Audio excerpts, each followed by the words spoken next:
Walang bitterness si Paulo Contis kahit na ang It's Showtime, na ang tuluyang pumalit sa binakanteng timeslot ng tahanang pinakamasaya, na isa nga siya sa naging main hosts. Willing nga raw si Paulo na makatrabaho ang hosts ng Kapamilya Noontime Show.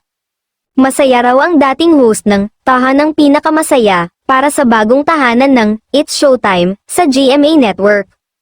Sa eksklusibong panayam ng GMA News nitong Lunes, March 25, inusisa si Paulo kung bukas ba siya sa posibilidad na makatrabaho ang mga host ng naturang noontime show.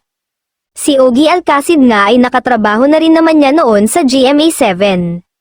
Work is work nga raw kaya walang dahilan para tumanggi si Paulo.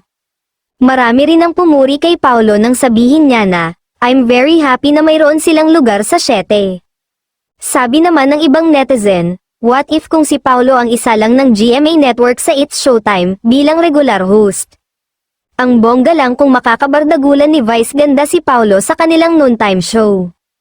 Kung matatandaan, may chikang lumabas na may usapan ng ABS-CBN Studios at ang Kapuso Network na sasamahan ng Kapuso Stars ang It's Showtime.